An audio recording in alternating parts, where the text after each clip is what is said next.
ವೈದ್ಯ ವೃತ್ತಿಯನ್ನು ಆಯ್ಕೆ ಮಾಡ್ಕೊಳ್ತಾರೆ ಅನ್ನೋದಾದರೆ ಸರ್, ಅದೊಂದು ಸರ್ವಿಸ್ ಇಂಟೆನ್ಷನ್ ಇದೆ ಅಂತ ನಾವು ತಿಳ್ಕೊಬೋದು. ಅದರ ಜೊತೆಗೆ ನೀವು ಸಾಮಾಜಿಕ ಕಳಕಳಿಯನ್ನು ತೋರಿಸ್ತೀರಿ ಅಂದರೆ, ನನಗೆ ಯಾವ ವಿಚಾರ ನಿಮಗೆ ಇನ್ಸ್ಪೈರ್ ಮಾಡ್ತು, ಯಾವ ವಿಚಾರ ನಿಮಗೆ ಪ್ರೇರಣೆ ಆಯಿತು ಅನ್ನುವಂಥ ಕುತೂಹಲ. ಯಾಕಂದರೆ ನಾವು ಸಣ್ಣದ್ರಿಂದ ನಮ್ಮ ತಂದೆ ತಾಯಂದಿರು ಮಾಡ್ತಿದ್ದಂಥ ಒಂದು ಏನು ವೈದ್ಯಕೀಯ ಸೇವೆ ಜೊತೆಗೆ ಬಡವರ ಬಗ್ಗೆ, ನಿರ್ಗತಿಕರ ಬಗ್ಗೆ ಏನು ಕಾಳಜಿ ಇತ್ತು ಅದನ್ನು ನೋಡಿ ಬೆಳೆದಂಥವ್ರು. ಹಾಗಾಗಿ ನಮಗೆ ನ್ಯಾಚುರಲ್ ಆಗಿ ವಿ ಗಾಟ್ ದಟ್. ನಾವು ಒಂದು ಸತಿ ಸೇವೆಗೆ ಬಂದರೆ ಇಟ್ ಶುಡ್ ಬಿ ಕಾಂಪ್ರಹೆನ್ಸಿವ್ ಅಂತ. ಒಂದು ಹೆಲ್ತ್ ಒಂದು ಇಶ್ಯೂ ಆದರೆ ಅವ್ರಿಗೆ ಇನ್ನೂ ಬೇರೆ ಬೇರೆ ಬೇರೆ ಬೇರೆ ಕಷ್ಟಗಳಿರ್ತವೆ, ಅದನ್ನು ಸ್ವಲ್ಪ ನಮ್ಮ ಕೈಲಾದಷ್ಟು ಅಡ್ರೆಸ್ ಮಾಡ್ಬೇಕನ್ನೋದು ನಮ್ಮ ಉದ್ದೇಶ. ಖಂಡಿತ ಸರ್. ಈಗ ನಿಮ್ಮ ಬಾಲ್ಯ ಹಾಗಾದರೆ ಹೇಗಿತ್ತು ಅಂತ, ಬಹಳಷ್ಟು ಸಾಧಕರ ಬ್ಯಾಕ್ಗ್ರೌಂಡನ್ನು ನಾವು ನೋಡ್ತಾ ಹೋಗೋದಾದರೆ ಕಡು ಕಷ್ಟದ ಜೀವನ ಇರುತ್ತೆ, ಆ ಕಷ್ಟನೇ ಅವ್ರಿಗೆ ಇನ್ಸ್ಪೈರ್ ಆಗೋದು, ಈ ಥರದ್ದು ನಾವು ಕತೆಗಳನ್ನು ನೋಡ್ತೀವಿ. ಅಥವಾ ನಿಮ್ದೇನು ಅಂತ ಕಷ್ಟ ಇಲ್ಲ, ಅಥವಾ 4 ಜನ ನೋಡಿ ಇವ್ರದ್ದಿಂತ ಕಷ್ಟ ಇದೆ ಅದಕ್ಕೆ ನಾನು ಬೆನ್ನೆಲುಬಾಗಬೇಕು, ಈ ಥರದ್ದು ಏನಾದರೂ ಮನೋಭಾವ? ಇಲ್ಲ, ನಾವೆಲ್ಲ ತುಂಬ ಸುಖದಲ್ಲಿ ಬೆಳೆದವ್ರು ಮೇಡಮ್. ನಮ್ಮ ತಂದೆ ತಾಯಂದಿರು ನಾವು ನಮ್ಗೇನು ಕಷ್ಟ ಅನ್ನೋದು ಅನುಭವಿಸೋಕ್ಕೆ ಬಿಟ್ಟಿಲ್ಲ. ಅಂದರೆ ನಮಗೇನು ಆ ಥರ ಕಷ್ಟ ಅನಿಸಿಲ್ಲ. ಅಂದರೆ ನನಗೆ ಫಸ್ಟು ಆದರೆ ನಮ್ಮನ್ನ ಯಾವತ್ತೂ ಎಕ್ಸ್ಕ್ಲೂಸಿವ್ ಆಗಿ ನೋಡಿಲ್ಲ, ನಮ್ಮ ಇವ್ರ ಮಕ್ಕಳು ಅಂತ ನೋಡಿಲ್ಲ. ಎಲ್ಲರ ಮಕ್ಕಳಾಗೆ ನಾವು, ಎಲ್ಲರ ಥರ ನಾವು. ಈಗ ಒಂದು ಸ್ಕೂಲ್ಗೆ ಹೋಗ್ಬೇಕಂದ್ರೆ ನಾವು ಯಾವತ್ತೂ ನಮ್ಮನ್ನ ಕಾರಲ್ಲಿ ಕಳಿಸಿಲ್ಲ. ಅಂದರೆ ನಮ್ಮ ಸಾಮಾನ್ಯರು ಹೇಗಿರಬೇಕು ಆ ಥರನೇ ಇರಲಿಕ್ಕೆ ನಮ್ಮ ತಂದೆ ತಾಯಂದಿರು ಕಲಿಸಿದ್ರು ನಮಗೆ. ಯಾಕಂದರೆ ಸಾಮಾನ್ಯರು ಹೇಗಿರ್ತಾರೋ ನೀನು ಹಾಗೆ ಇರಬೇಕು. ಒಂದು ಕಾಲೇಜ್ಗೆ ಹೋಗ್ಬೇಕಂದ್ರೆ ಸೈಕಲಲ್ಲೇ ಹೋಗ್ಬೇಕು, ಮನೇಲಿ ಗಾಡಿ ಇದ್ರು ಗಾಡಿ ತಗೊಂಡು ಹೋಗ್ಬಾರ್ದು. ಸೊ ಆ ಥರ ಒಂದು ವ್ಯವಸ್ಥೆಯಲ್ಲಿ ನಾವು ಬೆಳೆದಿದ್ದವು. ಹಾಗಾಗಿ ಮತ್ತೆ ನಮ್ಮ ತಂದೆ ತಾಯಂದಿರು ಒಂದು ಸಣ್ಣ ಕ್ಲಿನಿಕ್ ಮಾಡಿದಾಗ ನಮ್ಮ ತಂದೆ ಇಷ್ಟೊಂದು ಸಲ ಅವಾಗೆಲ್ಲ ಹಾಲು ಸಿಗ್ತಿರಲಿಲ್ಲ. 1980ಸಲ್ಲೆಲ್ಲ 70ಸಲ್ಲಿ ಊರುಗಳಲ್ಲಿ ಬೆಳಗ್ಗೆ ಹಾಲು ಕರೆದ್ರೆ ಮತ್ತೆ ಮಧ್ಯಾಹ್ನ ಮೇಲೆ ಹಾಲು ಸಿಗ್ತಿರಲಿಲ್ಲ. ಸೊ ಈ ಥರ ಪ್ಯಾಕೆಟ್ ವ್ಯವಸ್ಥೆ ಎಲ್ಲ ಇರಲಿಲ್ಲ ಅವಾಗ. ಆವಾಗೆಲ್ಲ ನಮ್ಮ ತಾಯಿ ಬಂದ ರೋಗಿಗಳಿಗೆಲ್ಲ ಆವಾಗ ಮಿಲ್ಕ್ ಪೌಡ್ರ್ ಹೊಸ್ದಾಗಿ ಬಂದಿತ್ತು. ಆ ಮಿಲ್ಕ್ ಪೌಡ್ರಲ್ಲಿ ಮಿಲ್ಕ್ ಮಾಡಿ ಹಾಲು ಮಾಡಿ ಮಕ್ಳಿಗೆ ಕುಡಿಸೋವಂಥದ್ದು, ಮತ್ತು ಜಾಸ್ತಿ ತುಂಬ ಸುಸ್ತಾಗಿರ್ತಕ್ಕೆ ಅವ್ರಿಗೆಲ್ಲ ಗಂಜಿ ಮಾಡ್ತಕ್ಕಂಥದ್ದು, ಮನೆಯಲ್ಲೇ ಅವ್ರಿಗೆ ಶುಶ್ರೂಷೆ ಮಾಡ್ತಕ್ಕಂಥದ್ದು, ಇದನ್ನೆಲ್ಲ ನೋಡಿದಾಗ ನಮಗೂ ಯಾಕೆ ನಾವು ಈ ಥರ ಇಷ್ಟೊಂದು ಆದರ್ಶಪ್ರಾಯವಾದ ನಮ್ಮ ತಂದೆ ತಾಯಿ ಇರ್ಬೇಕಾದ್ರೆ ಆ ಆದರ್ಶವನ್ನು ನಾವ್ಯಾಕೆ ಅಳವಡಿಸ್ಕೋಬಾರ್ದು?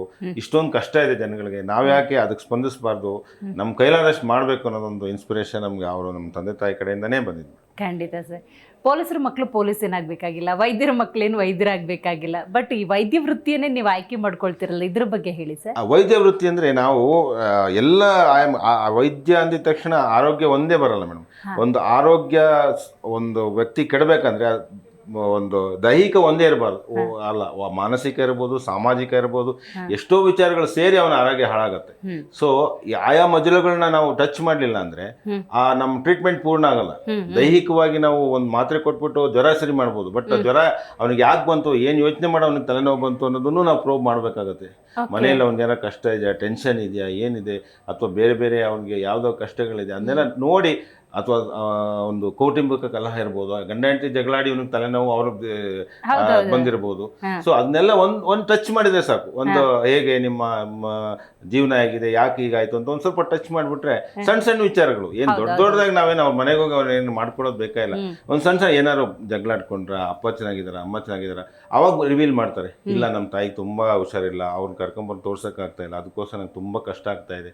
ಸೊ ಆ ಥರ ಎಲ್ಲ ಇದ್ದಾಗ ನಮ್ಮ ಕೈಲಾಗಿದ್ದೇನು ಅದಕ್ಕೆ ಸರಿ ಮಾಡಬೇಕು ಅದನ್ನು ಮಾಡಿಬಿಟ್ರೆ ಅವ್ರ ಆರೋಗ್ಯನೂ ಸುಧಾರಿಸುತ್ತೆ, ಮನೆ ಆರೋಗ್ಯನೂ ಸುಧಾರಿಸುತ್ತೆ. ಖಂಡಿತ ಸರ್. ಹಾಗಾದರೆ ಇವತ್ತಿನ ಜನಮಾನಸದಲ್ಲಿ ವೈದ್ಯರು ಅಂದಾಗ ಬೋರ್ಡ್ ಹಾಕಿರ್ತಾರೆ 10 ನಿಮಿಷ ಮಾತ್ರ ಕನ್ಸಲ್ಟೇಷನ್. ಬಟ್ ನೀವು ಹೇಳೋ ವಿಚಾರಕ್ಕೆ ಬರೋದಾದರೆ ಅವರ ಮಾನಸಿಕ, ಭಾವನಾತ್ಮಕ, ದೈಹಿಕ ವಿಚಾರಗಳನ್ನು ಟ್ರೀಟ್ ಮಾಡಬೇಕು ಅಂತ ಹೇಳಿದ್ರೆ ಸಾಕಷ್ಟು ಸಮಯವನ್ನು ವಿನಿಯೋಗಿಸಬೇಕಾಗುತ್ತೆ. ಅದೇನು ಸಮಯ ವಿನಿಯೋಗಿಸ್ಬೇಕು, 2 ನಿಮಿಷದಲ್ಲಿ ಆಗೋಗುತ್ತೆ ಮೇಡಮ್. ನೀವು ಮಾತಾಡ್ತಾ ಗೊತ್ತಾಗ್ಬಿಡುತ್ತೆ. ಏನೋ ಒಂದು 5-10 ನಿಮಿಷದಲ್ಲಿ you can touch their arts.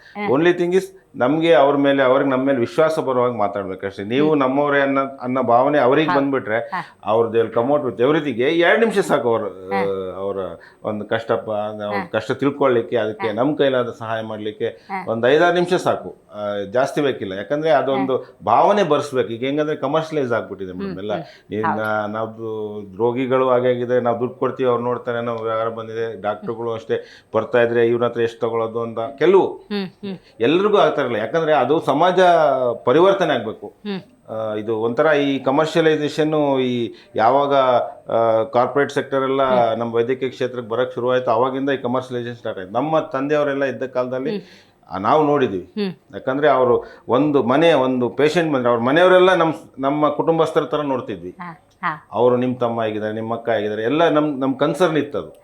ಈಗ ಆ ಕನ್ಸರ್ನ್ ಇಲ್ಲದೆ ನೀನು ಪೇಷಂಟ್ ಬಂದು ನಿನಗೆ ನೋಡ್ತೀನಿ ಅಷ್ಟೇ, ನಂದು ಮುಗೀತು. ಆ ಒಂದು ವ್ಯವಸ್ಥೆ ಇರೋದ್ರಿಂದ ಮೆಕ್ಯಾನಿಕಲ್ ಆಗ್ಬಿಟ್ಟಿದೆ. ಬಟ್ ವೆನ್ ವಿ ಕಾಂಪ್ರಹೆನ್ಸಿವ್ ಆಗಿ ನೋಡೋಕೆ ಹೋದಾಗ ಇಟ್ಸ್ ವೈದ್ಯ ವೃತ್ತಿ ಅನ್ನೋದು ತುಂಬ ಒಂದು ಖುಷಿ ಕೊಡುವಂಥ, ಆತ್ಮತೃಪ್ತಿ ಕೊಡುವಂಥ ವಿಚಾರ. ಆಮೇಲೆ ನಾವು ಯಾವ ಕಷ್ಟದಲ್ಲಿರೋ ನಿಜವಾದ ಕಷ್ಟ ಫೈನಾನ್ಷಿಯಲ್ ಯಾರು ಕೊಡ್ಬೋದು, ಆರೋಗ್ಯ ಯಾರು ಕೊಡೋಕ್ಕಾಗಲ್ಲ. ಸೊ ಅದೊಂದು ವಿಚಾರದಲ್ಲಿ ಅತ್ಯಂತ ಕಡುಬಡವನಿಂದ ಹಿಡಿದು ಅತ್ಯಂತ ಶ್ರೀಮಂತನವರೆಗೂ ಆಗೇದೇ ಆರೋಗ್ಯ ಸಮಸ್ಯೆ, ಅದನ್ನ ಪರಿಹಾರ ಮಾಡ್ತಕ್ಕಂಥದ್ದು ತುಂಬ ಆತ್ಮತೃಪ್ತಿ ಕೊಡುವಂಥ ವಿಚಾರ. ಹಾಗಾಗಿ ವೈದ್ಯ ವೃತ್ತಿನೇ ಮಾಡ್ಬೇಕಂತ ನಾವು ಮೊದಲಿಂದ ಡಿಸೈಡ್ ಮಾಡ್ಕೊಂಡು, ಅದು ನಮ್ಮ ತಂದೆಯವರೆಲ್ಲ ಮಾಡ್ತಿದ್ದು ನೋಡಿ ನಮ್ಗೆ ತುಂಬಾ ಇನ್ಸ್ಪೈರ್ ಆಗಿ ಅದನ್ನೇ ಮಾಡಬೇಕು. ಇದರಿಂದನೇ ನಾವು ಜನಮಾನಸವನ್ನು ತಲುಪ್ಬೋದು, ಕಟ್ಟಕಡೆ ವ್ಯಕ್ತಿವರೆಗೂ ನಾವು ರೀಚ್ ಆಗ್ಬೋದು ಅನ್ನೋ ವಿಚಾರಕ್ಕೆ ನಾವು ವೈದ್ಯ ವೃತ್ತಿನ ಆಯ್ಕೆ. ಖಂಡಿತ ಸರ್. ಜಿ ಕನ್ನಡ ನ್ಯೂಸ್ ಈಗ ನಿಮ್ಮ ಮನೆಯಲ್ಲೇ ನೋಡಿ, ಎಲ್ಲ ಕೇಬಲ್ಗಳಲ್ಲಿ ಈಗ ಲಭ್ಯ. ನಿಮ್ಮ ನೆಚ್ಚಿನ ಜಿ ಕನ್ನಡ ನ್ಯೂಸ್ ಈಗ ಸನ್ ಡೈರೆಕ್ಟ್ ನಲ್ಲಿ number 292, Tata play number 1664, Jio TV number 1334, NXT digital number 30, in cable number 30, city networks 51, U digital number 162, GTPL number 17, Rockline telecommunications number 42, Shri Basaveshwara cable number 168, rural cable network 60, Vinayaka digital 57, Abhishek cable 821, city channel 53, Siddeshwara cable network 57, V4 digital Infotech 628, Surya digital networks 53, Gajanan digital number 836, Malnad Infotech Private Limited number